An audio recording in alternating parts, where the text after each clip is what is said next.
வெற்றி வாழ்வு திருச்சபையினுடைய புத்தாண்டு சிறப்பு ஆராதனைக்கு வந்திருக்கிற உங்கள் யாவரையும் நம்முடைய ஆண்டவரும் இரட்சகருமாகிய இயேசு கிறிஸ்துவின் நாமத்தினாலே வாழ்த்தி வரவேற்கிறேன். பிரியமானவர்களே, நாம் இந்த புத்தாண்டிலே தேவன் நமக்கு கொடுக்கிற அற்புதமான செய்தியை நாம் பார்க்க இருக்கிறோம். ஏசாயா தீர்க்கதரிசன புஸ்தகம் 41ஆம் அதிகாரம் 17-18 வசனங்களை உங்களுக்காக நான் வாசிக்கிறேன். ஏசாயா தீர்க்கதரிசன புஸ்தகம் 41ஆம் அதிகாரம் 17-18 வசனங்களை நான் வாசிக்கிறேன். சிறுமையும் எளிமையுமானவர்கள் தண்ணீரை தேடி அது கிடையாமல் அவர்கள் நாவு தாகத்தால் வறளும் போது கர்த்தராகிய நான் அவர்களுக்கு செவி கொடுத்து இஸ்ரவேலின் தேவனாகிய நான் அவர்களை கைவிடாதிருப்பேன். உயர்ந்த மேடுகளில் ஆறுகளையும் பள்ளத்தாக்குகளின் நடுவே ஊற்றுகளையும் திறந்து வனாந்திரத்தை தண்ணீர் தடாகமும் வறண்ட பூமியை நீர்க்கேணிகளும் ஆக்குவேன். பிரியமானவர்களே, இந்த காலை வேளையிலே இந்த வாசித்த வேத பகுதி சொல்லுகிறது, இந்த செய்தியினுடைய தலைப்பு தேவன் குழாயை திறக்கும் பொழுது, when God opens the tap, தேவன் குழாயை திறக்கும் பொழுது என்ன நடக்கும், அதைத்தான் இந்த செய்தியினுடைய தலைப்பாக நாம் பார்க்க போகிறோம். இந்த தலைப்பில் தான் நாம் பார்க்க போகிறோம். இந்த வாசித்த வேத பகுதியிலே நாம் பார்க்கும்பொழுது இஸ்ரவேல் யூதாவு ரெண்டும் சிறைப்பட்டு அந்த சிறையிருப்பிலிருந்து திரும்பி வரும்பொழுது தேவன் இந்த வாக்குத்தத்தத்தை அவர்களுக்கு கொடுக்கிறதை நாம் பார்க்கிறோம். அவர்களை பார்த்து சொல்றாரு, சிறுமையும் எளிமையுமானவர்கள் அப்படின்றாரு. இதை இஸ்ரவேல் ஜனங்களுக்கு தான் சொல்றாரு, யூதா கோத்திரத்துக்கு தான் அவர் சொல்றாரு, இஸ்ரவேல் ஜனங்களை பார்த்து தான் சொல்றாரு. ஆனா அவர் ஒரு நாட்டையோ அல்லது ஒரு ஜியாகிரபிக்கல் பிளேஸையோ அவர் குறிப்பிடவில்லை, ஒரு இடத்தையோ அல்லது ஒரு மக்கள் கூட்டத்தையோ அவர் குறிக்கவில்லை. அவர் என்ன சொல்றாரு, பொதுவா சிறுமையும் எளிமையுமானவர்கள் அப்படின்றார். சிறுமையும் எளிமையுமானவர்கள் தண்ணீரை தேடி. பார்த்தீங்களா, இது அவர்களுக்கு அவர் சொல்றாரு, அந்த வாக்குத்தத்தமா சொல்றாரு. ஆனா இது எல்லாருக்கும் பொருந்தக்கூடியதா இருக்குது. இன்னைக்கு நமக்கு கூட அது பொருந்தக்கூடியதா இருக்கிறது. சிறுமையும் எளிமையுமானவர்களா ஒருவேளை நீங்க இருந்தீங்கன்னா, இப்போ இந்த உங்களை பார்த்து தான் சொல்றாரு. ஒருவேளை நீங்க யூடியூப் மூலமா பார்த்து கொண்டிருக்கலாம், நீங்க ஃபேஸ்புக் மூலமா பார்த்து கொண்டிருக்கலாம், இன்டர்நெட்ல இந்த பிரசங்கத்தை நீங்க கேட்டு கொண்டிருக்கலாம். ஒருவேளை நீங்க சிறுமையும் எளிமையுமானவர்களா இருக்கலாம், அந்த கேட்டகரியில இருக்கலாம். கர்த்தர் உங்களை பார்த்து சொல்றாரு, நான் உங்களை தான் நான் சொல்றேன் அப்படின்ற. ஆகவே இந்த சிறுமையும் எளிமையுமானவர்கள் என்ன பண்ணுகிறார்கள்? இந்த 17ஆம் வசனம் சொல்லுகிறது, எளிமையுமானவர்கள் தண்ணீரை தேடி அப்படின்றார். தண்ணீரை தேடுகிறார்கள், அவர்கள் தண்ணீரை தேடுகிறார்கள். தண்ணீர் சொல்லும்பொழுது லைஃப் அண்ட் சஸ்டெயின், வாழ்க்கையில அவர்கள் என்ன பண்றாங்க, ஜீவனை தேடுகிறார்கள். வாழறதுக்கு ஏதாவது கொஞ்சம் உதவி கிடைக்குமா, நான் நல்லா கொஞ்சம் வாழ்றதுக்கு கொஞ்சம் உதவி கிடைக்குமா, நான் சிறுமையா இருக்கிறேன் எளிமையா இருக்கிறேன், எனக்கு ஏதாவது கொஞ்சம் உதவி கிடைக்குமா அப்படின்னு அவர்கள் தண்ணீரை தேடுகிறார்கள். அவர்களுடைய வாழ்க்கையில சிறுமை எளிமை இருக்கலாம், ஆனால் ஒரு தேடுதல் இருக்கிறது. அது ரொம்ப முக்கியமானது. சிறுமையும் எளிமையுமா வாழ்ந்துட்டு சரிங்க எனக்கு எதுவும் வேண்டாங்க, இப்படியே நான் பரலோகத்துக்கு போயிடுறேன், கர்த்தர் கூப்பிட்டா போயிடுறேன் அப்படின்னு அப்படி போகக்கூடாது. இல்லை, இங்க நம்ம பூமிக்குரிய வாழ்க்கையில நம்ம சிறப்பா செழிப்பா வாழ்ந்து தேவனுடைய நாமத்துக்கு மகிமை கொண்டு வருகிறவர்களாக இருக்க வேண்டும். ஆகவே ஒரு தேடுதல் அவர்களிடத்தில் இருந்தது. அவர்கள் தண்ணீரை தேடுகிறார்கள், ஒரு தேடுதல் இருக்கு. இந்த தண்ணீர் அப்படின்னு சொன்னாக்கா அவங்க இன்னும் கொஞ்சம் வாழ்க்கையில சிறந்த விதத்துல செழிப்பா வாடுறதுக்கு, கொஞ்சம் நல்லா வாடுறதுக்கு அவர்கள் என்ன பண்றாங்க, ஒரு வழியை தேடுறாங்க. ஏதாவது ஒரு வழி கிடைக்காதா, ஏதாவது ஒரு வாசல் திறக்காதா அப்படின்னு சொல்லி அவர்கள் தேடுகிறார்கள், தண்ணீரை தேடுறாங்க. ஆனா பலன் என்னன்னு பார்த்தாக்கா, தண்ணீரை தேடி அது கிடையாமல் எங்க இருந்தும் அவங்களுக்கு உதவியே கிடைக்கவே இல்லை.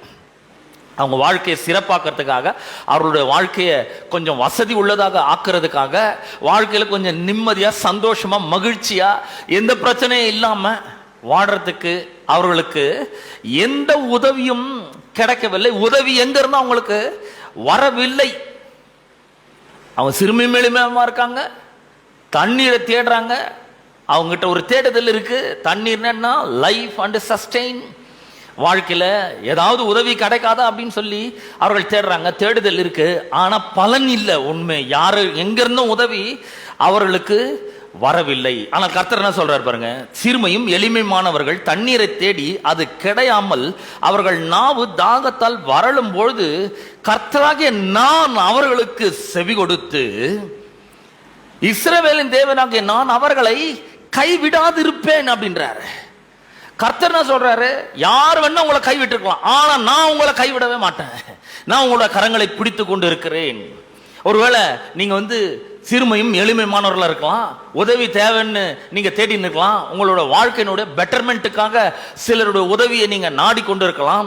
எந்த உதவியும் கிடைக்காத பொழுது நாம தேவனை நம்ப முடியுமா? பாருங்க, சில வேளைகளில் தேவன் பல மனிதர்கள் மூலமா நமக்கு உதவி செய்யறாரு.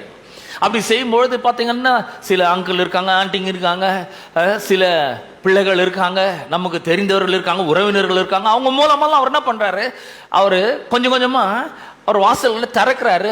ஆனா யாருமே இல்லாதவங்க என்ன பண்ணுவாங்க, கொஞ்சம் யோசித்து பாருங்க. இவங்க சிறுமையானவர்கள், எளிமையானவர்கள், வாழ்க்கையினுடைய சிறந்த ஒரு வாழ்க்கை வாழ வேண்டும் என்பதற்காக ஒரு வழியை தேடி கொண்டிருக்கிறார்கள். ஆனா பலன் இல்லை. அவர்கள் நாவு வரலுகிறது, வாழ்க்கை ரொம்ப கடினமா போய் கொண்டிருக்கிறது, வாழ்க்கையில முன்னேறுவதற்கான எந்த அறிகுறியும் இல்லை. வாழ்க்கை இதே மாதிரி போயிட்டு இருக்கு, பல வருஷங்களா இப்படி போயிட்டு இருக்கு. ஏதாவது ஒரு வாசல் திறக்காதா, ஏதாவது ஒரு வழி உண்டாகாதா, கர்த்தர் எனக்கு உதவி செய்ய முடியுமா அப்படின்னு ஒருவேளை நீங்க உள்ளத்துல கேட்டுக்கொண்டிருப்பீர்கள். கர்த்தர் உங்களை பார்த்து சொல்றாரு, நான் உன்னை கைவிடவே மாட்டேன். யார் வேணா கைவிட்டு இருக்கலாம், நான் உன்னை கைவிட மாட்டேன் அப்படின்றார். ஆகவே யாருமே உதவிக்கு இல்லைன்னா என்ன செய்யுது, கர்த்தரை நம்பலாம். நிச்சயமா யாரையும் என்ன பண்ணக்கூடாது, நாம நம்ப கூடாது. நாம பல நேரங்களில் ஜெபிக்கிறோம், பல நேரங்களில் பல நபர்களை தேவன் உபயோகப்படுத்தி நமக்கு உதவி செய்கிறாரு. ஆனா யாருமே உதவிக்கு இல்லாத பொழுது தேவன் நமக்கு என்ன பண்றாரு, அவர் எப்பொழுதும் உதவி செய்கிறவரா இருக்கிறார். இதே ஜனங்களை பார்த்து தான் ஏசாயா 41:10 அவர் சொல்றாரு, நீ பயப்படாதே, நான் உன்னோடு கூட இருக்கிறேன், நீ திகையாதே, நான் உன்னுடைய தேவன், நான் உன்னை பலப்படுத்தி உனக்கு சகாயம் பண்ணுவேன், என் நீதியின் வலது கரத்தினால் உன்னை தாங்குவேன் அப்படின்னு சொல்லிக்கிறார். நீ பயப்படாத, நான் உனக்கு ஹெல்ப் பண்றேன் அப்படின்ற. இந்த கால வேளையில் உங்களை பார்த்து நான் சொல்றேன், கர்த்தர் உங்களுக்கு உதவியா இருக்கிறார். அவர் உங்களுக்கு உதவி செய்ய வல்லவரா இருக்கிறார். உதவி உங்களை தேடி வருகிறது. நீங்க எங்க இருக்கிறீங்களோ அந்த இடத்துல அவர் உங்களுக்கு உதவி செய்ய வல்லவரா இருக்கார். சரி, உதவி செய்ய வல்லவரா இருக்கிறார், எப்படி உதவி செய்வார்? அடுத்த வசனம் சொல்லுகிறது, 18ஆம் வசனம், உயர்ந்த மேடுகளில் ஆறுகளையும் பள்ளத்தாக்குகளின் நடுவே ஊற்றுகளையும் திறந்து. எப்படி உதவி செய்ய போறாரு, நான் திறக்க போறேன் அப்படின்றாரு. ஐ வில் ஓபன் அப்படின்றாரு. அவர் திறக்கிறது மூலமாக உதவ போகிறார். சிறுமையும் எளிமையானவர்கள் தண்ணீரை தேடுகிறார்கள், உதவி கிடைக்காதான்னு பாக்குறாங்க, எந்த உதவியும் கிடைக்கல, எந்த பலனும் இல்லை. ஆனா கர்த்தர் சொல்ற, நான் உன்னை கைவிடவே மாட்டேன், நான் உன்னை நினைச்சிருக்கேன், உன் கையை நான் பிடிச்சிருக்கேன், நான் உனக்கு உதவி செய்ய போறேன், நான் எந்த உதவினாலும் நான் உனக்கு செய்யறேன், யார் செய்யலனாலும் நான் செய்யறேன், எங்கிட்ட இருந்து உனக்கு உதவி நிச்சயமா வரும். எப்படி உதவ போகிறார், தேவன் திறக்க போகிறார். தண்ணீரை திறக்கிறது மூலமா நான் உதவி செய்கிறேன்றார். திறக்கிறது அப்படின்னா என்ன அர்த்தம் அப்படின்னு சொன்னா, ஆங்கிலத்தில் முதல்ல சொல்றாரு, ஓப்பன் அப்படின்றதுக்கு டிக்ஷனரி மீனிங் பார்த்தீங்கன்னா லெட் லூஸ். லெட் லூஸ்னா திறக்கிறது. ரொம்ப டைட்டா மூடி இருக்கு, அப்புறம் அது திறக்கிறது. இன்னொரு அர்த்தம் என்னன்னா, initiate a process to bless you. உன்னை ஆசீர்வதிக்கும்படியாக ஒரு காரியத்தை செய்வது. உங்களை ஆசீர்வதிக்கணும்னு அவர் முடிவு பண்ணிட்டாரு, உங்களுக்கு வாசல்களை திறக்கணும்னு அவர் முடிவு பண்ணிட்டார், உங்களை உதவி செய்ய வேண்டும் என்று அவர் முடிவு பண்ணியிருக்கிறார். இப்ப என்ன பண்ண போறாரு, உங்களை ஆசீர்வதிப்பதற்கென்றே ஒரு விஷயத்தை தொடங்கி அவர் நடத்தி முடிக்க போகிறார். உங்களை ஆசீர்வதிக்கிறதுக்கென்றே அவர் ஒரு ப்ராசஸை இனிஷியேட் பண்ணுகிறார்.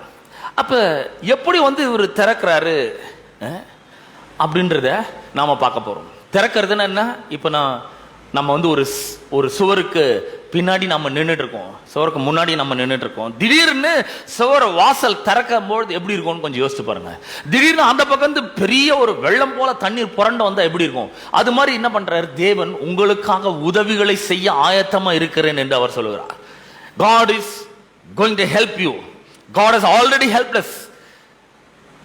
தேவன் ஏற்கனவே நமக்கு உதவி செஞ்சிருக்கிறார், பெரிய உதவி செஞ்சிருக்கிறார். என்னது, அவருடைய குமாரனாகிய இயேசு கிறிஸ்துவை நமக்காக அனுப்பி இருக்கிறார். இப்போ என்னத்தை திறப்பன்னு சொல்லுகிறாரு, 4 காரியங்களை அவர் திறக்கிறேன்னு சொல்லுகிறார். ஒன்னு, உயர்ந்த மேடுகளில் ஆறுகளை திறப்பேன். ஒன்னு ஆறுகளை திறப்பேன்றார். ரெண்டாவது பள்ளத்தாக்குகளின் நடுவே ஊற்றுகளை திறந்து, மூணாவது வனாந்தரத்தில் தண்ணீர் தடாகமும், நான்காவது வறண்ட பூமியை நீர்க்கேணிகளுமாக ஆக்குவேன் அப்படின்றார். ஆறுகள், ஊற்றுகள், அப்புறம் தண்ணீர் தடாகங்கள், நீர்க்கேணிகள், இந்த 4 விஷயத்தை நான் திறக்கிறேன் அப்படின்றார். இப்படிதான் தேவன் நமக்கு உதவி செய்ய போகிறார். ஒவ்வொருவரோட வாழ்க்கையும் இன்னைக்கு நீங்க மிஸ் பண்ணவே கூடாது. இது அப்படியே வீட்டுக்கு எடுத்துன்னு போனோம். இந்த வருஷம் முழுக்க இதுல நாம வாழ பழகி கொள்ள வேண்டும். கர்த்தர் எனக்கு உதவி செய்யறேன்னு சொல்லிக்கிறார். யார் உதவி செய்யலனாலும், எங்க இருந்து எனக்கு உதவி வரணும்னாலும் கர்த்தர்கிட்ட இருந்து எனக்கு உதவி வரும். அவர் எனக்கு உதவி செய்யறேன்னு சொல்லிக்கிறார். எப்படி?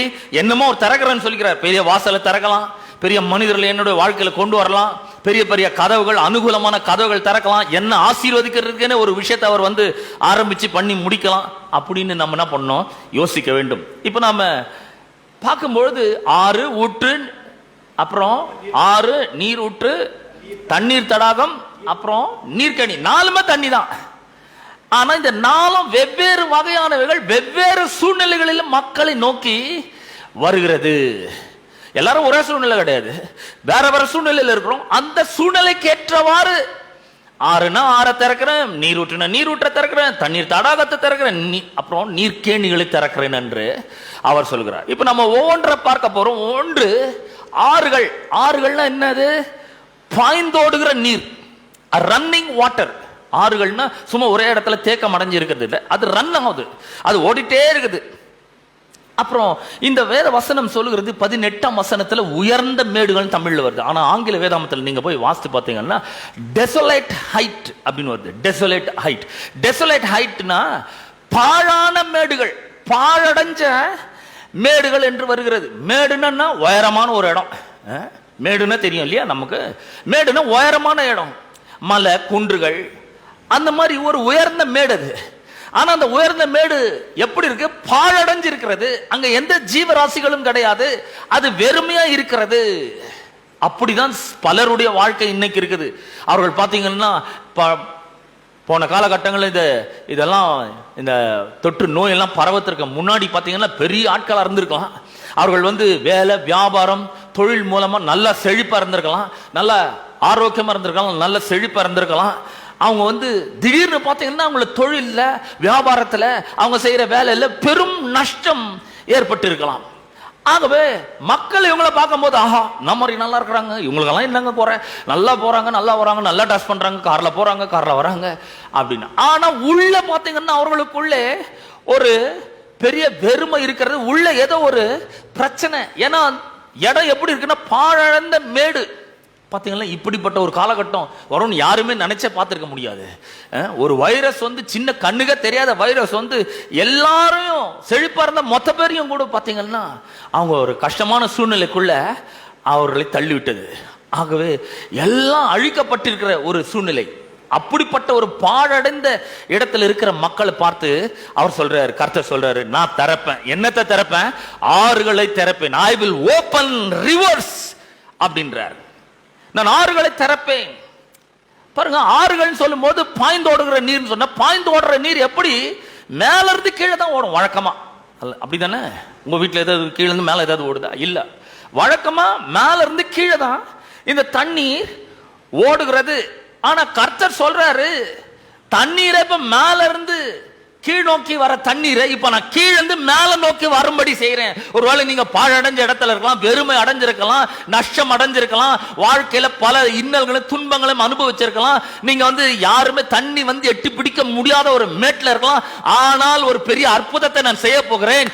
இந்த பக்கம் ஓடுற வழக்கமா மேல இருந்து கீழே ஓடுற தண்ணீர் கீழே இருந்து மேல உங்களை நோக்கி ஓடி வரப்போகிறது. தண்ணீர் வந்து உங்களை எட்டி பிடிக்காத இடத்தில் நீங்கள் இருந்தாலும் ஆறுகள் கீழ் நோக்கி ஓடுவதற்கு பதிலாக கீழிருந்து மேல வரும்படி நான் செய்வேன் என்று கர்த்தர் சொல்லுகிறார். ஆமென். பாழான இடங்கள்ல, வெறுமையான இடங்கள்ல, யாருமே வந்து எட்டி பிடிக்க முடியாத இடத்துல உதவி அற்ற ஒரு நிலையில நீங்கள் இருப்பீர்கள் என்று சொன்னால் கர்த்தர் சொல்றார், உங்களை நோக்கி இந்த தண்ணீரை ஓடி வர செய்வேன், ஆறுகளை நான் திறப்பேன் அப்படின்றார். அப்படின்னு என்ன? இதுவரைக்கும் நீங்கள் கண்டிராத ஒரு அற்புதத்தை நான் உங்களுக்காக செய்வேன் என்று அவர் சொல்றார். இதுவரைக்கும் எல்லாம் நஷ்டத்துல போயிருக்கலாம், ஆனா இப்ப ஆப்போசிட்டா நடக்க போகுது. இவ்வளவு நாள் வந்து மேல இருந்து கீழே, எல்லா தொழிலும் நல்ல செழிப்பறந்தவர்கள் அப்படியே நஷ்டம் அடைஞ்சிருக்கலாம். செழிப்பறந்த ஆட்கள்லாம் அப்படியே கீழே இறங்கி வந்திருக்கலாம். ஆனா இப்ப சொல்றது எல்லாம் ஆப்போசிட்டா நடக்க போகுது. எல்லாம் உங்களுக்கு சாதகமாக நான் திருப்ப போகிறேன். ஒருவேளை வழக்கமா அப்படி நடந்திருக்கலாம். ஆனா நான் உங்களுக்காக திறக்க போகிற ஆறுகள் கீழே போறதுக்கு பதிலாக மேலே வரப்போகிறது அப்படின்னு பாழடைஞ்ச மேட்ல இருக்கிறவங்களை பார்த்து கர்த்தர் சொல்ற உனக்கு எப்படி உதவி செய்வதுன்னு எனக்கு தெரியும், உன்னை எப்படி தொடுவதுன்னு எனக்கு தெரியும், உன்னை எப்படி ஆசீர்வதிக்கிறதுன்னு தெரியும், உன்னை எப்படி புத்துணர்ச்சி அடைய செய்வது என்பது எனக்கு தெரியும், உன்னை எப்படி புதிதாக்குவது என்று எனக்கு தெரியும்ன்றாரு. கீழ் நோக்கி ஓடி வருகிற ஆறுகளை நான் என்ன பண்ண போறேன், மேல திருப்புகிறேன் அப்படின்ற ஆறுகளுடைய பாதையை தேவன் மாற்ற வல்லவராய் இருக்கிறார். அவர் வல்லவராக இருக்கிறார். ஒரு முறை மோசே, தேவனுடைய மனுஷன், தேவனுடைய தலைவர், அவர் வந்து செங்கடல் முன்னாடி அவ்வளோ 30 லட்சம் மக்களோட நிற்கிறார். கர்த்தர் அப்படியே செங்கடல 2 பழந்து வெட்டாந்தரையில் அவர்கள் என்ன பண்ணாரு, நடக்க வைக்கிறாரு. ஆறுகளை திருப்ப முடியும்னு நினைக்கிறீங்களா நீங்க? உங்களை பார்த்து தான் கேட்கிறேன். ஆறுகளை திருப்ப முடியுமா கர்த்தரால? நிச்சயமா முடியும். செங்கடல 2வது பழந்தவர், யோர்தானை பின்னிட்டு ஓட செய்தவர். அவர் சொல்றாரு உங்களை பார்த்து, உங்களை நோக்கி ஆறுகளை வர செய்வேன், கண்டிப்பா திருப்புவேன் அப்படின்றார். பாழான மேட்டில் இருப்பவர்களுக்கு ஆறுகளை திறப்பேன். அவர்கள் மேட்டில் இருக்காங்க, ரொம்ப உயர்வான இடத்துல இருக்கிறாங்க. மக்கள்லாம் பார்த்தா அவங்களை ஆச்சரியப்படலாம், நான் ரொம்ப ஆசீர்வாதமா இருக்கிறாங்க. முதல்ல நம்ம பார்த்தோம், நல்லா இருந்தவங்க கொஞ்சம் வறுமை அடைந்து தொழில் வியாபாரம் வேலை எல்லாம் நஷ்டம் அடைஞ்சு அப்படிப்பட்ட ஒரு நிலைமையில இருந்தவங்களை பார்த்தோம். இப்ப சிலர் என்ன பண்றாங்க, பொருளாதார ரீதியா நல்ல ஆசீர்வாதமா இருக்கலாம், ஆனா அவங்களுடைய வாழ்க்கையில பாத்தீங்கன்னா ஆவிக்குரிய வெறுமை காணப்படலாம். வாழ்க்கை அவங்க ஆசீர்வதிக்கலாம், ஆனா ஆவிக்குரிய ரீதியில உலர்ந்து போனவர்களாக இருக்கிறார்கள். ஒரு பெரிய ட்ரைனஸ் அவங்களுடைய ஸ்பிரிட்ல இருக்கு, ஒரு விதமான வெறுமை அவங்களுடைய உள்ளத்துல இருக்குது. இயேசு உங்களுடைய உள்ளத்துல வந்தால் நான் சொல்றேன், நிச்சயமாக அந்த ஆவியில இருக்கிற வெறுமை வெளியே நீங்கும். அந்த இயேசு உங்களுடைய இருதயத்துல வந்து அவர் நீரூற்றையும் ஆறுகளையும் உண்டு பண்ண, நதிகளை உண்டு பண்ணுகிற தேவனா இருக்கிறார். அவர் சொல்றார் யோவான் சுவிசேஷத்துல, என்னை விசுவாசிக்கிறவனுடைய உள்ளத்திலிருந்து ஜீவ தண்ணீர் உள்ள நதிகள் புறப்பட்டு ஓடும் அப்படின்றார். ஆவியில வெறுமையா இருக்கீங்களா? உங்களை பார்த்து சொல்றேன், கர்த்தராகிய இயேசு கிறிஸ்துவை உங்களோட வாழ்க்கையின் ஆண்டவராக ரட்சகராக ஏற்றுக்கொள்ளுங்கள்.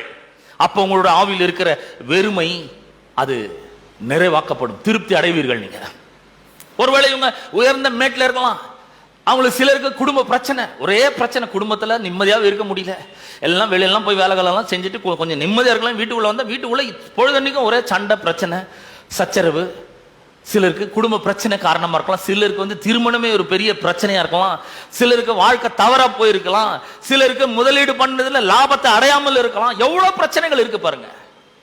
அப்படிப்பட்ட பிரச்சனையில் இருக்கிறவங்களை பார்த்து அவர் அந்த மாதிரி மக்களை பார்த்து கர்த்தர் சொல்றார், ஒருவேளை பாழான மேட்டிலே உங்களுக்கு ஆறுகளை திறப்பேன் என்று அவர் சொல்லுகிறார். ஆறுகள் எதிர் திசையில பாய்ந்து வரப்போகிறது. இந்த 2021 வருஷத்துல நீங்க எந்த இடத்துல இருந்து உதவி வரும்னு நீங்க எதிர்பார்க்கவே இல்லையா, அங்கிருந்து உங்களுக்கு உதவிகளை செய்ய கர்த்தர் வல்லவரா இருக்கிறார். ஆமா கண்டிப்பா, அது அங்கிருந்து நீங்க எக்ஸ்பெக்டே பண்ணிருக்க மாட்டீங்க.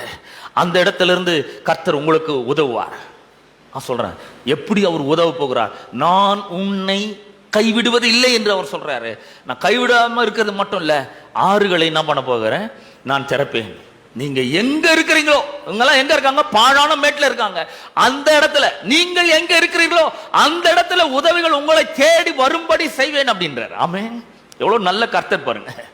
உதவி வேணுமா உங்களுக்கு, கர்த்தரை நம்புங்க. உதவி வேணுமா, கர்த்தரை விசுவாசிங்கள். அவர் சொல்ற, நான் ஆறுகளை திறப்பேன், உங்களை கைவிட மாட்டேன். நீங்க எங்க இருக்கிறீங்களோ அங்க நான் ஆறுகளை தண்ணீரை திருப்புவேன்.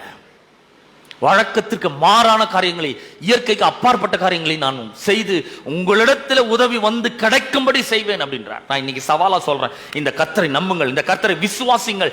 அவர் உங்கள் பக்கமாக ஆறுகளை திருப்ப வல்லவரா இருக்கிறார். இரண்டாவது, உயர்ந்த மேடுகளில் ஆறுகளையும் பள்ளத்தாக்குகளின் நடுவே ஊற்றுகளையும் திறப்பேன். ஊற்று இரண்டாவது எங்க திறக்கிறாரு, பள்ளத்தாக்கு. பள்ளத்தாக்குன்னு என்னன்னு பார்க்க போறோம், ஊற்றுன்னு என்னன்னு பார்க்க போறோம்.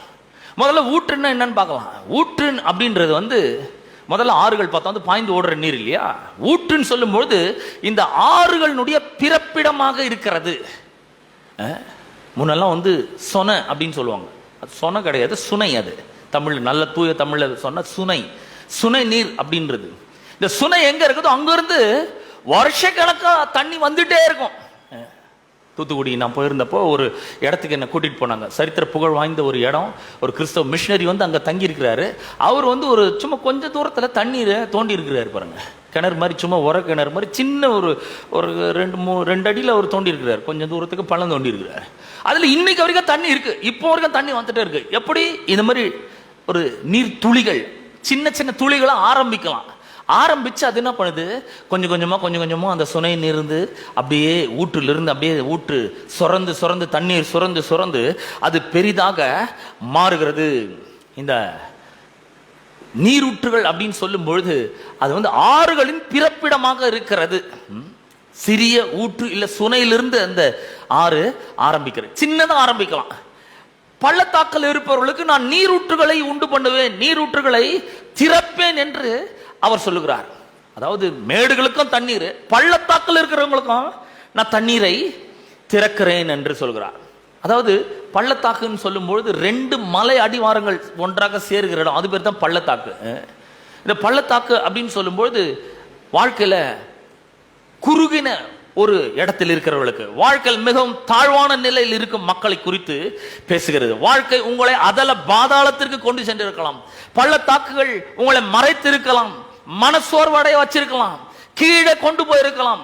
பள்ளத்தாக்குன கீழே நீங்க நின்று கொண்டு அவ்வளவுதாங்க, இனிமேல் என் வாழ்க்கையே முடிஞ்சு போச்சு, என் வாழ்க்கையினுடைய அடிமட்டத்துக்கு நான் வந்துட்டேன், இது மேல் எனக்கு எதுவுமே நடக்காது, நான் முன்னேறவே முடியாது, நான் வாழ்க்கையில் ஆசீர்வாதமாகவே இருக்க முடியாது, முன்ன இருந்த நிலையை நான் எட்டி பிடிக்கிறதுக்கு ரொம்ப வருஷ காலங்கள் ஆகும் அப்படின்னு ஒருவேளை நீங்க யோசித்து கொண்டிருக்கலாம், நினைத்து கொண்டிருக்கலாம்.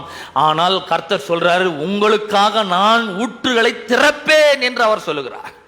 புத்தம் புது தண்ணீர் ஊற்றுகளை திறப்பேன். தண்ணீர் உங்களுக்கு வந்து கிடைக்கும். அதாவது சப்ளை தொடர்ந்து இருக்கும் அப்படின்றாரு. சப்ளைன்னா தெரியுமா உங்களுக்கு? ஹோட்டலுக்கு போனீங்கன்னா அங்க சப்ளையர் அப்படின்னு சொல்றாங்க. சப்ளையர்னு ஒருத்தர் இருக்காரு. அவர் என்ன நம்ம என்ன கேட்டாலும் எடுத்துன்னு வந்து தருவார். அவர் பேர் தான் சப்ளையர். நான் சொல்றேன், தேவன் உங்களுக்கு இந்த ஆண்டு முழுவதும் அவர் சப்ளை பண்ணக்கூடியவராக இருக்கிறார். தங்குதடை இன்றி, எந்த விதமான இடையூறுகளும் இன்றி அவர் தொடர்ந்து தம்முடைய சப்ளை என்ன பண்றாரு, அவர் தருவார். நம்ம பாருங்க, சில நேரங்களில் இவங்க உதவுவாங்க, அவங்க உதவுவாங்க அப்படின்னு சொல்லி நம்ம மக்களை நோக்கி பார்க்குறோம். சில நேரங்களில் அங்கிருந்து நமக்கு கொஞ்ச நாளைக்கு நமக்கு சப்ளை வந்து கொண்டே இருக்கும்.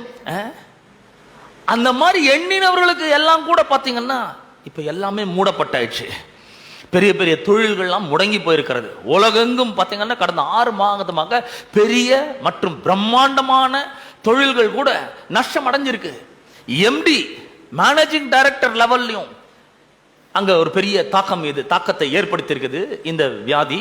அது மட்டும் இல்ல, கடைநிலை ஊழியர், ஃபேக்டரி ஒர்க்கர், அவருடைய வாழ்க்கையிலும் பெரிய ஒரு தாக்கத்தை ஏற்படுத்தி HR சொல்றாங்க, ஹியூமன் ரிசோர்சஸ், HR அவருடைய வாழ்க்கையிலும், அப்புறம் கம்பெனி ஒர்க்கர்ஸ் இருக்காங்க, அவங்க வாழ்க்கையிலும் ஒரு பெரிய தாக்கத்தை ஏற்படுத்தி இருக்கிறது. பாருங்க, இந்த வருஷத்தினுடைய ஆரம்பத்தில் நிறைய பேருக்கு வேலை கிடைச்சிருக்கலாம், 3 மாசத்துல அவங்க நிறைய பேருக்கு வேலை கிடைச்சிருக்கலாம், நிறைய பேருக்கு வந்து ப்ரமோஷன் கிடைச்சிருக்கலாம், நிறைய பேருக்கு பதவி உயர்வு கிடைச்சிருக்கலாம், வருமானத்தில் ஒரு பெரிய உயர்வு கிடைச்சிருக்கலாம், அவங்களாம் பல காரியங்களை திட்டமிட்டு இருக்கலாம். பலர் EMIல போய் ஏதாவது வாங்கியிருக்கலாம்.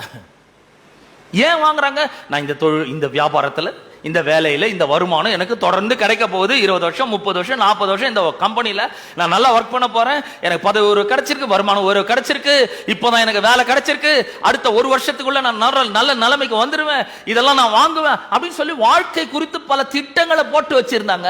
ஆனா எல்லாமே சுக்கு நூறா உடைஞ்சு போயிடுச்சு. கடந்த 6 மாசமா எல்லா தொழிலும் பெரிய ஒரு நஷ்டம், எல்லாமே போயிடுச்சு. அப்படி திட்டம் போட்டு வச்சிருந்தவங்க திடீர்னு எல்லாமே போய் பள்ளத்தாக்குக்கு வந்து விட்டார்கள். நிறைய பேர் இந்த பேண்டமிக் காலகட்டத்தில் நிறைய பேர் இந்த பள்ளத்தாக்குன்ற ஒரு இடத்துக்கு வந்தாங்க. குறுகிய இடத்துக்கு அவர்கள் வந்து விட்டார்கள். வாழ்க்கையின் மிகவும் தாழ்வான இடத்திற்கு வந்து விட்டார்கள். வாழ்க்கை அவர்களை அதில் பாதாளத்துக்குள்ள அவர்களை தள்ளி இருக்கிறது. பள்ளத்தாக்கு அவர்களை மறைச்சிருக்கிறது. அவர்களை மனசோர்வடைய வச்சிருக்கு, கீழே கொண்டு வந்து வச்சிருக்கு.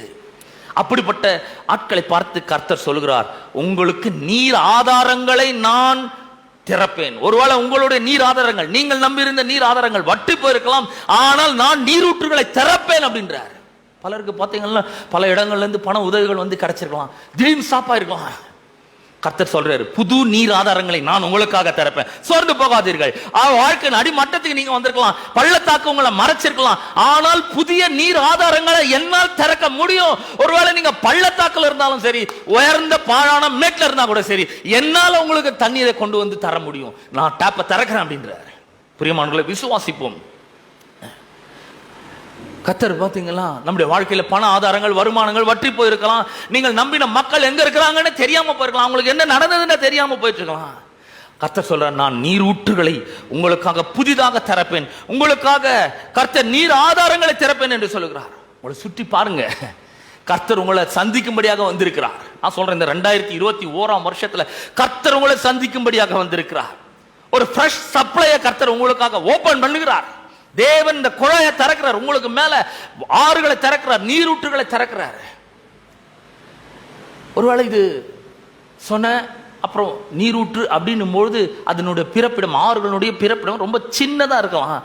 ஆனால் அந்த சின்ன நீர்த்துளிகள் பள்ளத்தாக்குல ஆரம்பிச்சிருக்கும். அது ஒண்ணும் இல்லாதது போல உங்களுக்கு தெரியலாம். சும்மா லேசா கொஞ்சம் பணம் வரலாம், சும்மா கொஞ்சம் லேசா பணம் பதவி உயர்வு வரலாம், கொஞ்சம் லேசா வருமானத்தில் ஒரு உயர்வு வரலாம்.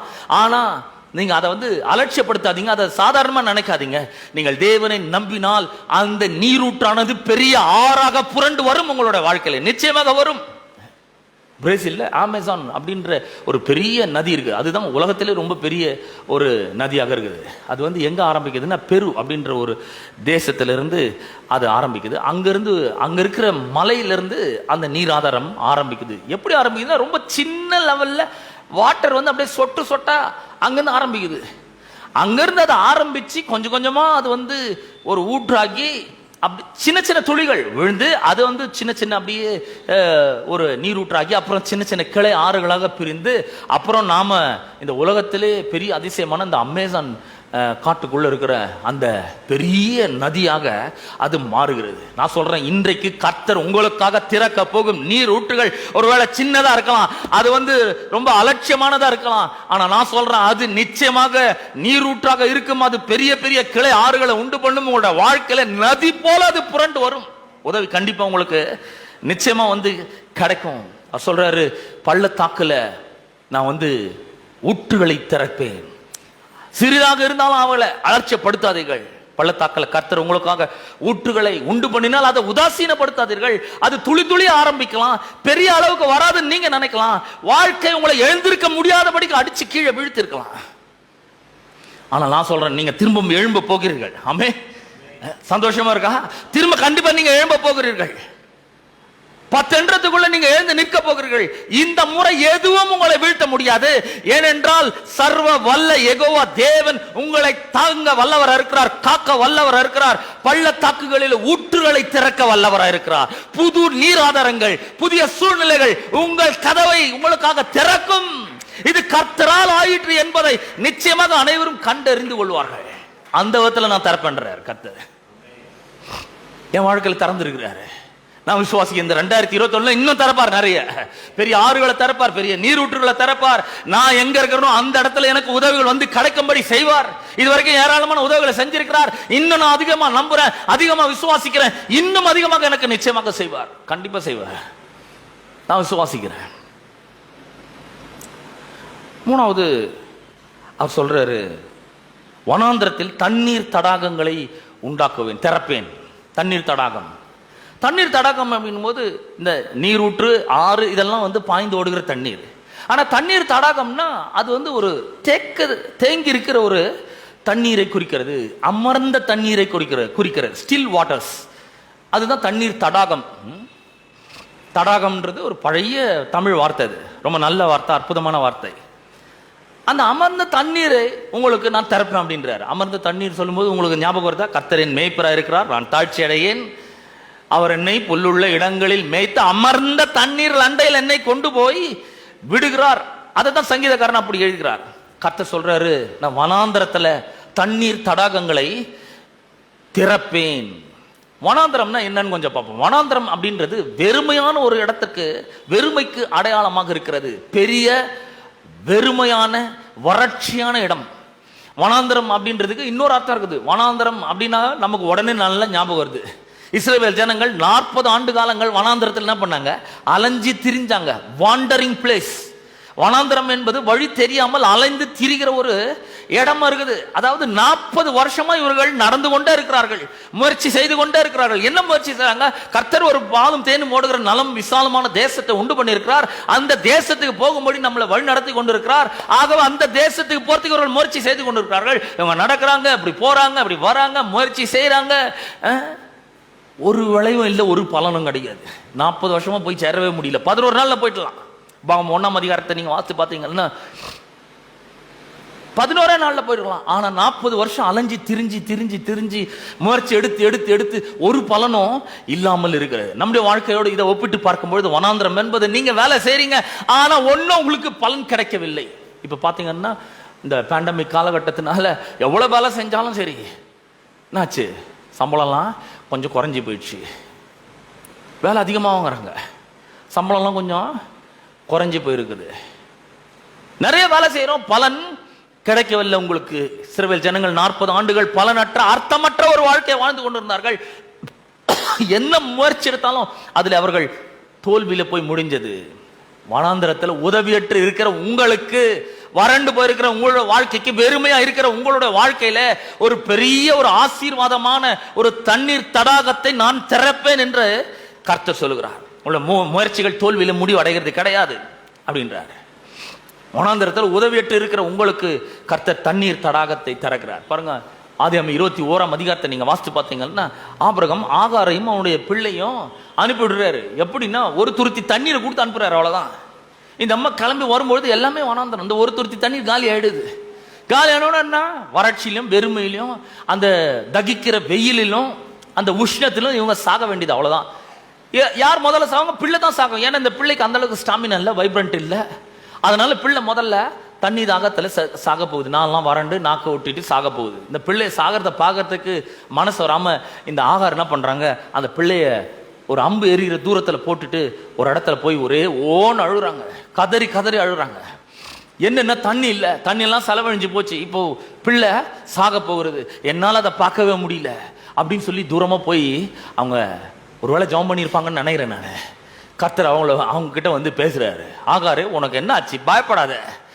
இந்த வனாந்தரத்தில் கர்த்தர் பிள்ளையினுடைய சத்தத்தை என்ன பண்ணாரு?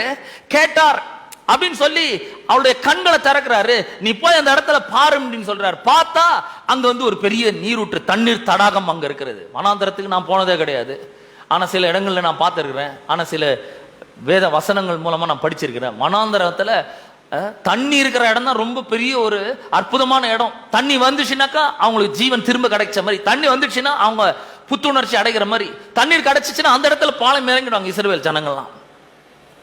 நான் சொல்றேன், தேவன் உங்களுடைய வாழ்க்கையிலே, வெறுமையா இருக்கிற வாழ்க்கையிலே, எல்லாத்தையும் எல்லா முயற்சிகளும் தோல்வி அடைகிற ஒரு வாழ்க்கையிலே கர்த்தர் உங்களுக்காக தண்ணீர் தடாகங்களை திறக்கட்டும் என்று நான் கர்த்தரிடத்தில் ஜெபிக்கிறேன். இயேசுவின் நாமத்தினாலே உங்களுடைய வாழ்க்கையிலே தண்ணீர் தடாகம் திறக்கப்படட்டும். வனாந்தரமான உங்களுடைய வாழ்க்கையில ஒரு புத்துணர்ச்சி அடையும்படியாக தேவன் இப்படிப்பட்ட அற்புதமான தண்ணீரை உங்களுக்காக திறப்பாராக என்று நான் கர்த்தருடைய நாமத்தினாலே கட்டளையிடுகிறேன்.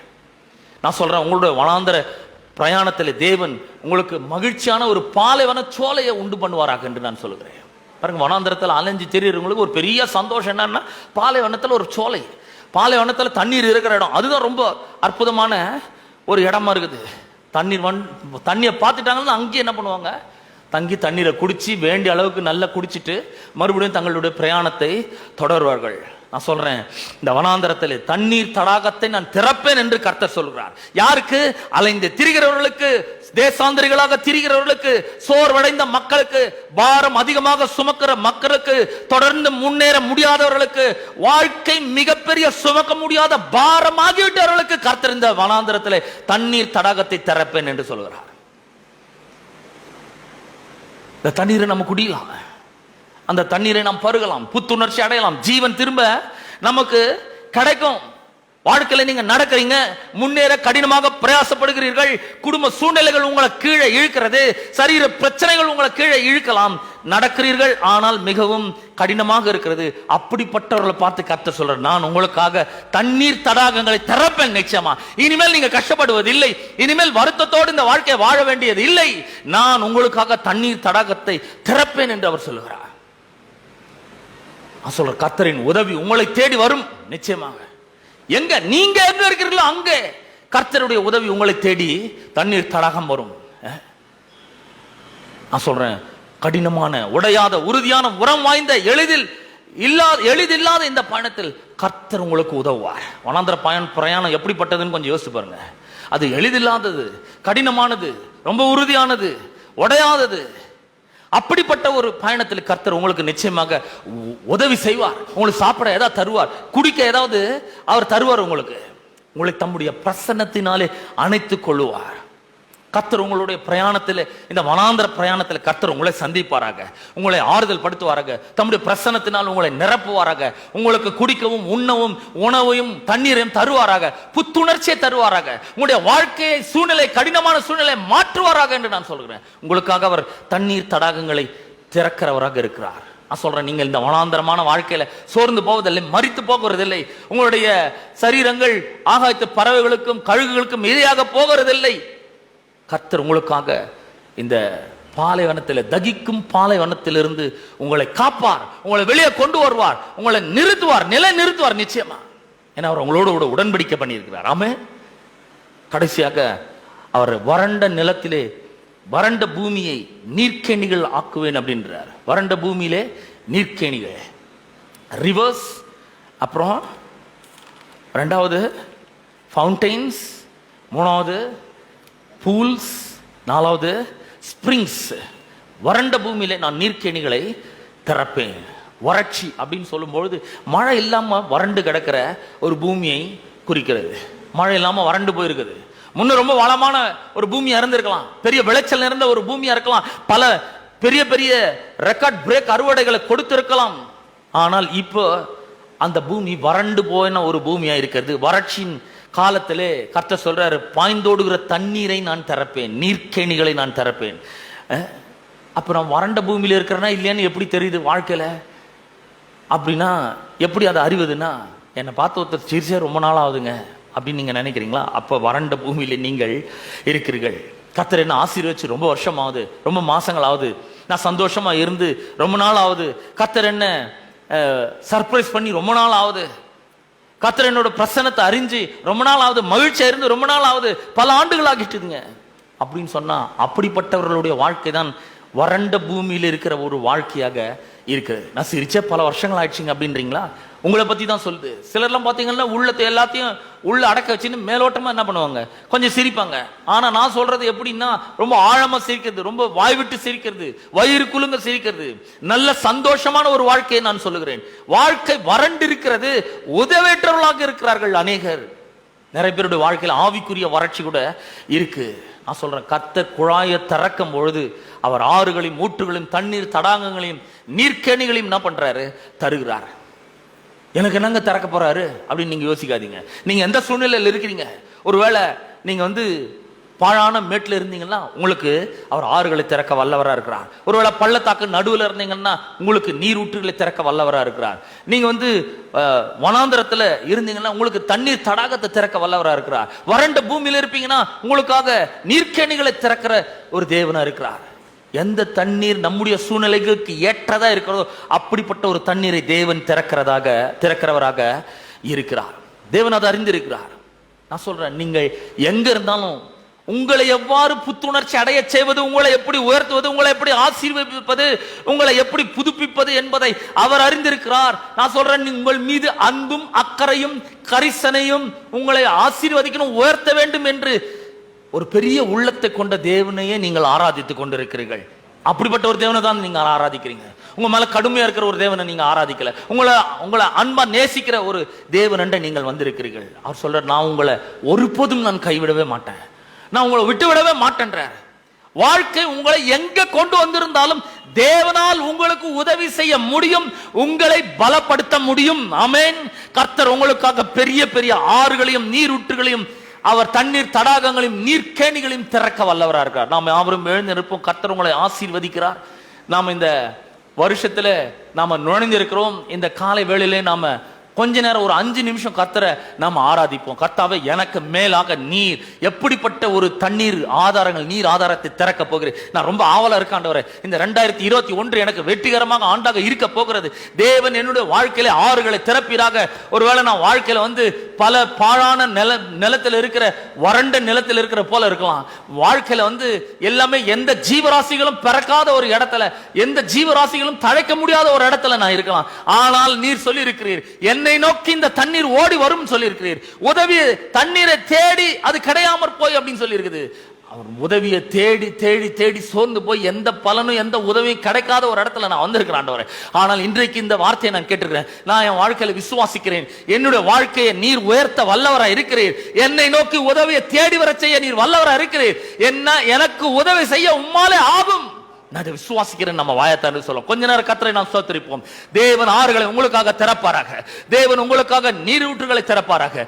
தேவன் உங்களுக்காக தண்ணீர் தடாகங்களை திறக்கிற நேரம் அமைதியா இருக்க வேண்டாம். ஜெபிப்போம். இயேசுவின் நாமத்தினாலே receive in the name of Jesus, receive the rivers of water. ஹalleluya.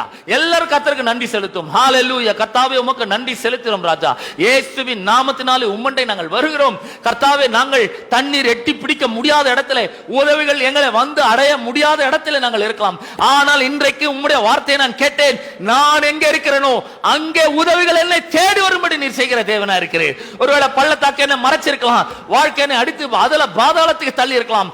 ஆனால் எனக்காக நீரூற்றுகளை உண்டு பண்ணுகிற தேவனா இருக்கிறீர். கர்த்தாவே, நன்றி செலுத்துகிறேன் ராஜா. இந்த வார்த்தையை நான் விசுவாசிக்கிறேன். எனக்கு மேலாக உம்முடைய பொக்கிஷ சாலைகள் வானம் திறந்திருக்கிறதுக்காக உமக்கு ஸ்தோத்திரம். எனக்காக ஆறுகளை திறப்பீராக, நீரூற்றுகளை திறப்பீராக, தண்ணீர் தடாகங்களை திறப்பீராக. இயேசுவின் நாமத்தினாலே தேவனுடைய இயற்கைக்கு அப்பாற்பட்ட ஆசீர்வாதம் இந்த மக்களை நோக்கி வரட்டும் என்று நான் ஜெபிக்கிறேன். இந்த மக்கள் மீது இந்த ஆண்டு முழுவதும் உம்முடைய தண்ணீர்கள் திறக்கப்படட்டும். உம்முடைய உதவிகள் கிடைக்கட்டும்.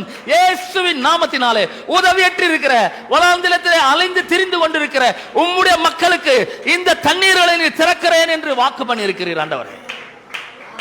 இயேசுவின் நாமத்தினாலே தண்ணீர்கள் ஒரு பக்கமாக திறந்து விடப்படட்டும் என்று நான் ஜெபிக்கிறேன். கர்த்தாவே, உமக்கு நன்றி செலுத்துகிறேன். வாழ்க்கை கடினமாக நடத்தி கொண்டிருக்கிற ஒவ்வொருவருக்காக ஜெபிக்கிறேன் ஆண்டவரே. வாழ்க்கையில வறண்ட ஒரு வாழ்க்கை வாழ்ந்து கொண்டிருக்கிற ஒவ்வொருவருக்காக ஜெபிக்கிறேன். இயேசுவின் நாமத்தினாலே இவர்களுக்கு மேலாக நீர் குழாயை திறப்பும்படியா நான் ஜெபிக்கிறேன் ஆண்டவரே.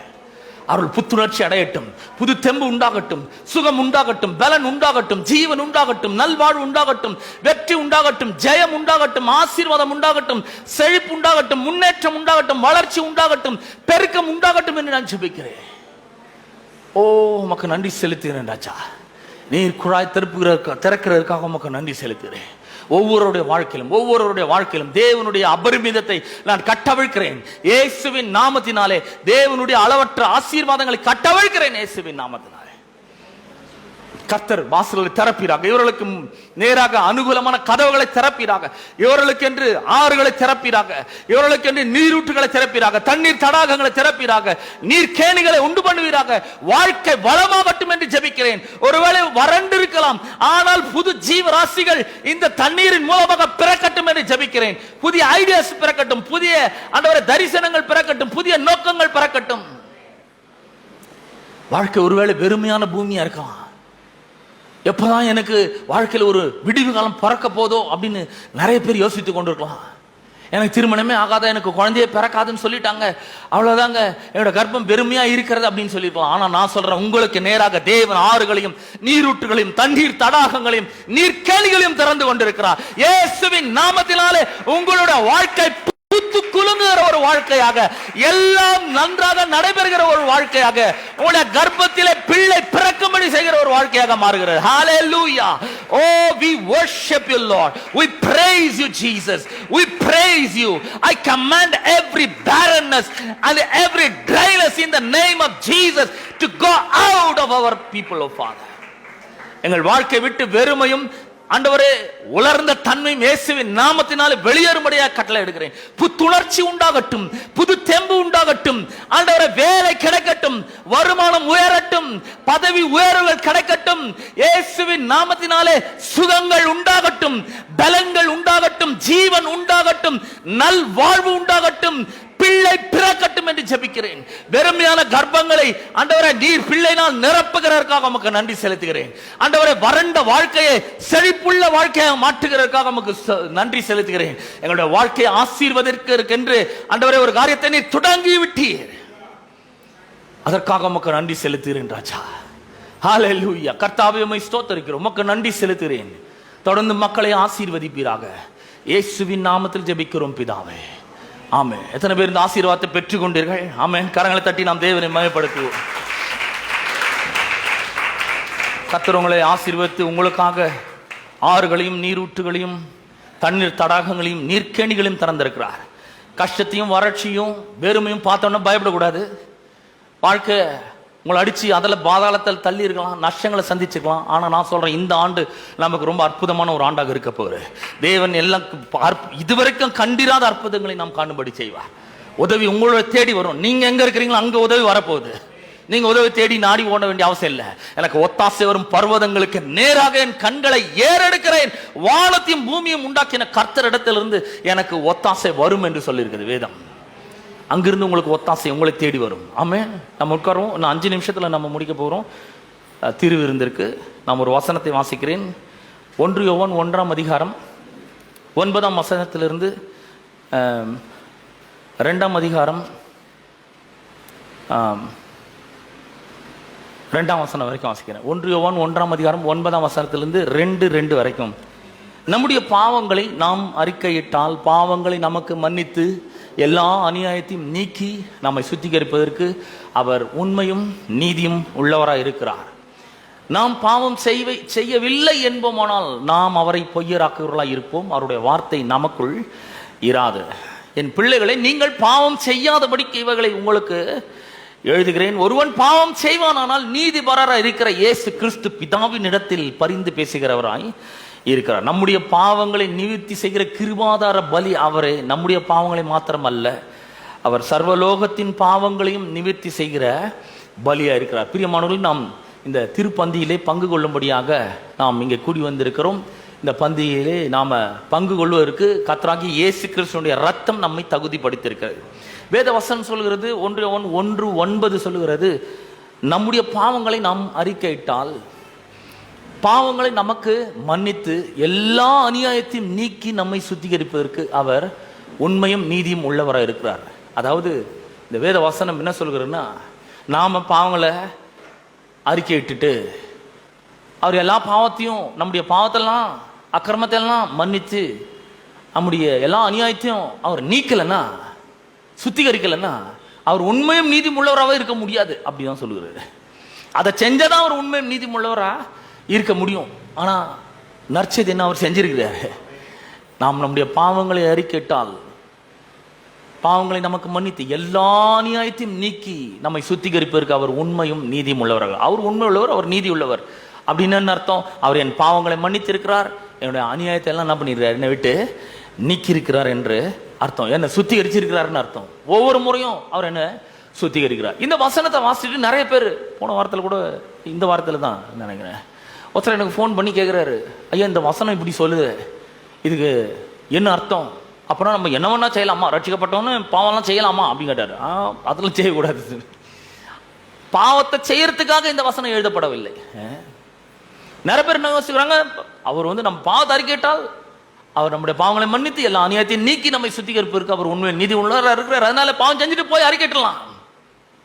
அறிக்கையிட்டு என்ன பண்ணுவார், அவர் பாவத்தை மன்னிப்பார், எல்லா அநியாயத்தையும் நீக்கி நம்மை சுத்திகரிப்பார். அதனால தைரியமா போகலாம், பாவத்தை செய்யலாம், என்ன வேணா செய்யலாம் அப்படின்றாங்க. இல்ல அப்படி சொல்லல. இது இன்னொரு இடத்துல வேதம் சொல்லு. வேதம் பார்த்தீங்கன்னா அங்கங்க ஃப்ராக்மெண்ட்டாக இருக்குது. ஃப்ராக்மெண்ட் அப்படின்னா இங்கே கொஞ்சம் அங்கே கொஞ்சம் இருக்குது. இன்னொரு வசனம் சொல்லுது, இங்கே கொஞ்சம் அங்கே கொஞ்சம் இருக்குது, எல்லாத்தையும் ஒன்றா சேர்த்து வச்சு பார்க்கணும். சில நேரங்களில் பார்த்தீங்கன்னா பசில் பிக்சர் இருக்கும், அப்புறம் ஒரு நம்பர் இருக்கும், பின்னாடி நம்பர் இருக்கும், முன்னாடி படம் இருக்கும், ஒரு உருவம் இருக்கும். இந்த படத்தை ஒன்றாக்கிட்டா பின்னாடி அந்த பிக்சர் கரெக்டாக வந்துடும், நம்பர்ஸ் கரெக்டாக வந்துடும். அந்த மாதிரி தான் வேதாகமத்தில் இங்கே கொஞ்சம் அங்கே கொஞ்சம் இருக்குது, எல்லாத்தையும் எடுத்து ஒட்டி வச்சு ஒட்டுமொத்த ஒரே படமாக நம்ம பார்க்க கற்றுக்கணும். இந்த இடத்துல பாவங்களை அறிக்கைட்டான்னு சொல்லிடுது, ஆனால் இன்னொரு இடத்துல நீதிமொழியில் சொல்லப்பட்டிருக்காது, தன் பாவங்களை மறைக்கிறவன் என்ன பண்ண மாட்டான்? வாழ்வடைய மாட்டான். அவற்றை அறிக்கை செய்து விட்டு விடுகிறவன் தான் என்ன பண்ணுவான்? இரக்கம் பெறுவான் இருக்குது. இது பாவத்தை செஞ்சுட்டு பொழுதன்னைக்கும் டெய்லி போய் பாவத்தை செஞ்சுட்டு வந்தா, கத்தாவே நான் பாவம் செஞ்சுட்டேன் மன்னிங்க மாண்டவரே, நீர் வந்து 1:9 சொல்லிக்குது, பாவத்தை அறிக்கை செய்தால் பாவத்தெல்லாம் மன்னித்து எல்லா நியத்தையும் நீக்கி என்ன சுத்திகரிப்பிற்கு நீர் உண்மை நீதி முள்ளவராக. செயலனா உண்மை நீதி முள்ளவரான்னு இருக்க முடியாது. ஒழுங்கா என்ன மன்னிங்க அதுக்காகவா எழுதிக்கிறது இல்லை.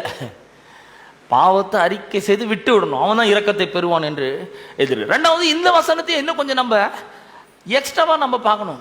சிலர் சொல்றாங்க, நான் ரட்சிக்கப்பட்டேன், ஞானஸ்நானம் எடுத்துட்டேன், இனிமேல் நான் பாவமே செய்ய முடியாது என்னால. இல்ல அப்படி கிடையாது. இங்க அடுத்த வசனமே சொல்றது, நாம் பாவம் செய்யவில்லை என்போமானால் நாம் அவரை பொய்யராக்குறவராய் இருப்போம், அவருடைய வார்த்தை நமக்குள் இராது.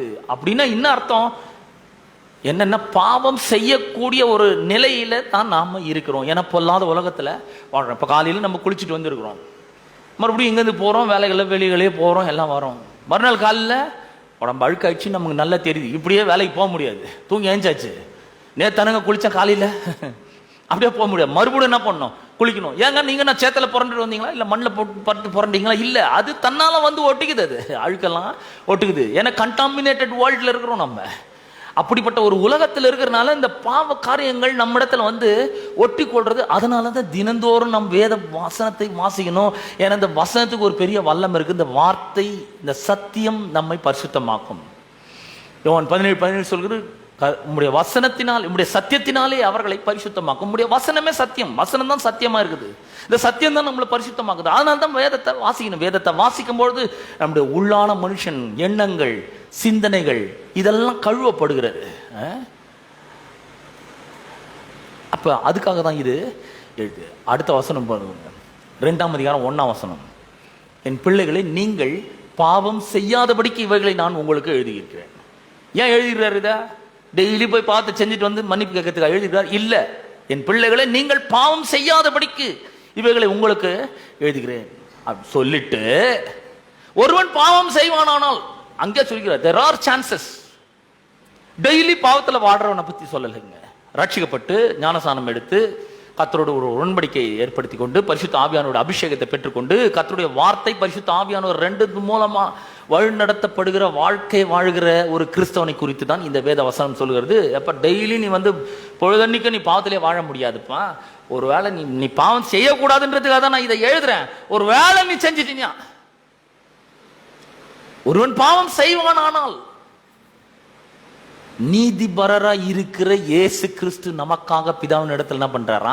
பரிந்து பேசுறான். ஐயா, இவருக்காக என்னுடைய ரத்தம் சிந்தப்பட்டுக்குது, அதனால இவரை நீங்க மன்னிக்கணும், நான் இவருக்காக என்னோட சரீரத்தை பிற்கும்படி ஒப்பு கொடுக்குறேன், இவரை பரிந்து பேசுறாரு. அவரு ஏன் அவர் பரிந்து பேச முடியுது?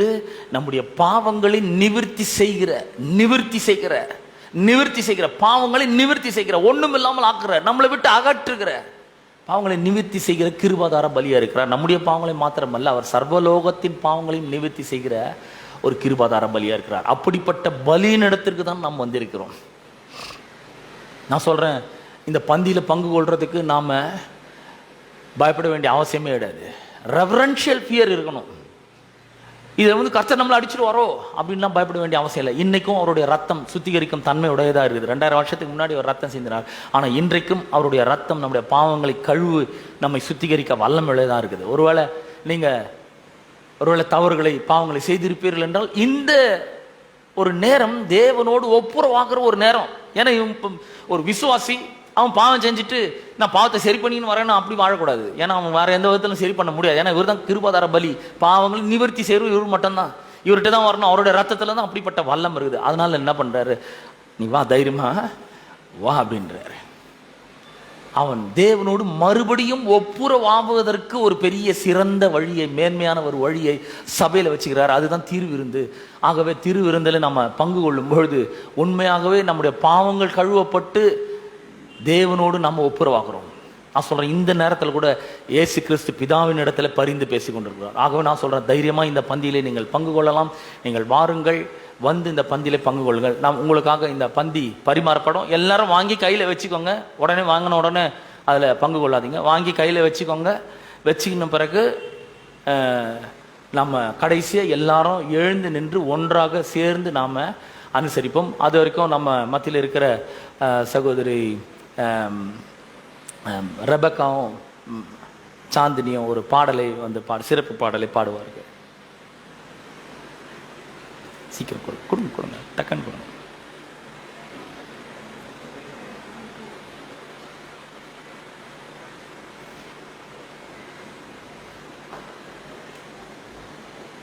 இன்னொரு மைக் வேணுமா? இன்னொரு மைக் தரேன் அம்மா. இன்னொரு மைக்கு அதோ மைக்கு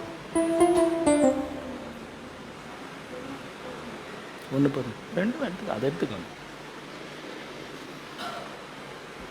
செக் செக் செக் பண்ண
நாம் அவரும் எழுந்து நிற்போம்.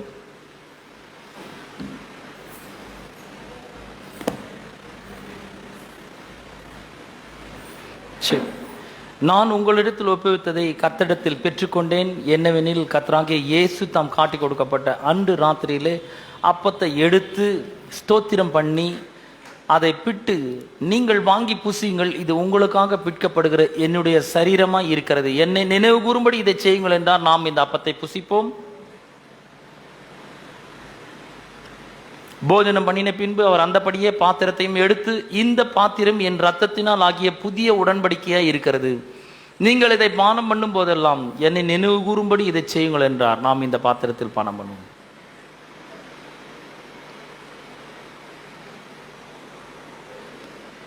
ஜெபிப்போம்.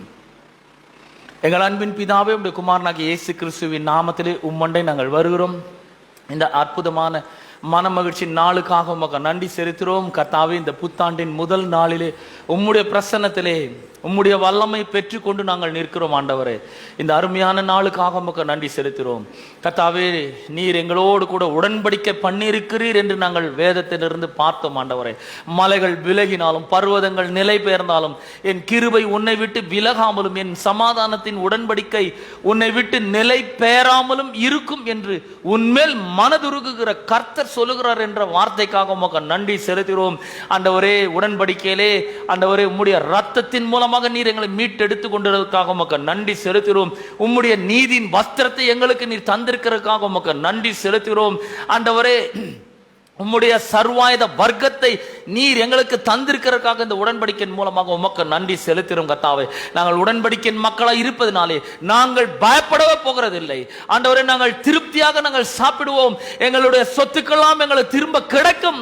கர்த்தர் எங்களுக்கு வாக்கு பண்ணியிருக்கிற எல்லா சுதந்திரத்தின் மீதும் நாங்கள் விசுவாசத்தோடு கைகளை வைக்கிறோம். ஆண்டவரே, இயேசுவின் நாமத்தினாலே எங்களுடைய வாழ்க்கையில நாங்கள் இழந்த எல்லா சந்தோஷத்தையும் எல்லா சொத்துக்களையும் எல்லா பலன்களையும் நாங்கள் திரும்ப பெறுகிறோம். ஆண்டவரே, இயேசுவின் நாமத்தினால உம்முடைய உடன்படிக்கைக்காக நன்றி செலுத்துகிறோம். கர்த்தராகிய இயேசு கிறிஸ்துவோடு கூட நீர் உடன்படிக்கை செய்து இதெல்லாம் எங்களுக்கு திரும்ப கிடைக்கும்படி செய்திருக்கிறதுக்காக உமக்கு நன்றி செலுத்துகிறோம். கர்த்தாவே, இந்த புத்தாண்டிலே ஆண்டவரே ஒருவேளை ஆண்டவரே நாங்கள் சிறுமையும் எளிமையுமானவர்களாக இருக்கலாம். ஆண்டவரே, மக்கள் ஒரு பெரிய ஒரு தேடலுக்குள்ள இருக்கலாம். ஆனால் பணம் கிடைக்காமல் போயிருக்கலாம்.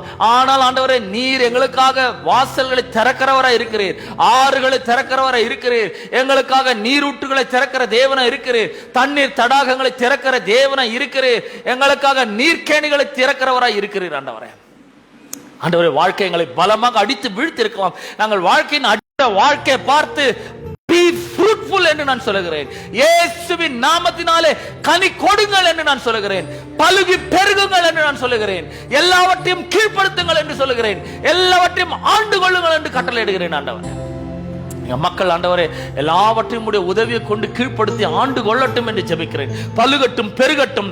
இந்த ஆண்டு அவர்களுக்கு ஆசீர்வாதமான ஆண்டாக, தேவன் குழாயை தண்ணீரை திறக்கிற ஒரு ஆண்டாக இருக்கட்டும் என்று நான் ஜெபிக்கிறேன். தண்ணீரை திறக்கும் பொழுது நாங்கள் புத்துணர்ச்சி அடைகிறோம். திரும்ப ஜீவன் எங்களுக்கு கிடைக்கிறது. எல்லா விதத்திலும் ஆண்டவரே எங்களை நோக்கி உதவிகள் வருகிறதற்காக உமக்கு நன்றி செலுத்துகிறோம். நாங்கள் எங்கே இருக்கிறோமோ அங்கே உதவிகள் எங்களை தேடி வருகிறதற்காக உமக்கு நன்றி செலுத்துகிறோம். உமக்கு நன்றி செலுத்துகிறோம். இதுவரைக்கும் ஆண்டவரே இந்த இடத்துல இருந்து எனக்கு எதுவும் வராது என்று நினைத்திருந்த இடத்துல இருந்தெல்லாம் எங்களுக்கு உதவிகள் வரப்போகிறதற்காக உமக்கு நன்றி செலுத்துகிறோம். கர்த்தாவே, இந்த கேட்ட சத்தியத்திற்காக உமக்கு நன்றி செலுத்துகிறோம். ஏதோ இது புத்தாண்டு செய்தி என்று இன்றைக்கு ஒரு நாள்ல கேட்டு மறந்து விடாமல் ஒவ்வொரு நாளும் இந்த ஆண்டிலே நாங்கள் அதை நினைவு கூற எங்களுக்கு உதவி செய்வீராக. தேவனுடைய வார்த்தையாகிய தண்ணீர் எங்களுக்கு வந்து கிடைக்கட்டும். அது எங்களை புத்துணர்ச்சி கொள்ள செய்யட்டும். எங்களுக்கு ஜீவனை மறுபடியும் கொடுக்கட்டும். வாழ்க்கை புத்து குலுங்கட்டும். வாழ்க்கையில புதிய ஆசீர்வாதங்கள் எங்களை வந்து அடையட்டும் என்று நான் ஜெபிக்கிறேன். ஆண்டவரே, இதுவரைக்கும் கடினமாக வாழ்ந்த காலங்கள் எல்லாம் போதும்.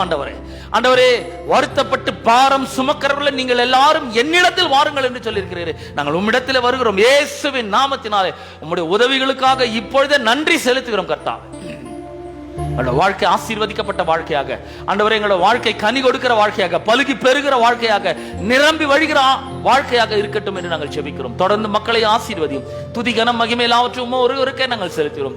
இயேசுவின் நாமத்தில் ஜெபிக்கிறோம் நல்ல பிதாவே, ஆமென். நம்முடைய கர்த்தராகிய இயேசு கிறிஸ்துவின் கிருபையும் பிதாவின் அன்பும் பரிசுத்த ஆவியானவருடைய ஐக்கியமும் பாதுகாவலும் வழிநடத்தலும் இன்றும் என்றும் சதா காலங்களிலும் நம் அனைவரோடும் என்றும் இருப்பதாக. ஆமென். உங்கள் அனைவருக்கும் எங்களுடைய குடும்பத்தின் சார்பாகவும் சபையின் சார்பாகவும் புத்தாண்டு வாழ்த்துக்களை தெரிவித்துக் கொள்கிறேன். I wish you a very happy and prosperous new year. உங்களுக்காக வாக்குத்தத்த அட்டைகள் இருக்கிறது, கேலண்டர் இருக்குது. அப்புறம் கேக் வச்சுருக்கோம். யாரும் போகக்கூடாது, இங்கேருந்து எல்லாம் இங்கேயே இருந்து சாப்பிட்டு ஒருத்தருக்கு ஒருத்தர் வாழ்த்துக்களை தெரிவித்து கொண்டு பிற்பாடு நீங்கள் போகலாம். நம்ம ஒரு பாடலை பாட போகிறோம். அந்த சமயத்தில் எசேக்கியேல் அவர்கள் உங்களுக்கு வாக்குத்தத்த அட்டைகளை தருவாங்க. பின்னாடி கேலண்டர் இருக்குது, அது யாரும் உங்களுக்கு தருவாங்க. எல்லாத்தையும் வாங்கிக்கோங்க. கேக் இருக்குது, சாப்பிட்டுட்டு அதுக்கப்புறமா நம்ம போகலாம். ஆண்டவர் காலைதோறும் கிருபை பனிமழையாய் பொழிந்தீரே, காலைதோறும் கிருபை பனிமழையாய் பொழிந்தீரே, கர்த்தாவே உந்தன் கருணையை நினைத்து காலமெல்லாம் துதிப்பேனே. ஓ கர்த்தாவே உந்தன் கருணையை நினைத்து காலமெல்லாம் துதிப்பேனே. இந்த நாள் நல்ல நாள், நன்மைகள் சூழ்ந்த நாள். இந்த நாள் நல்ல நாள், நன்மைகள்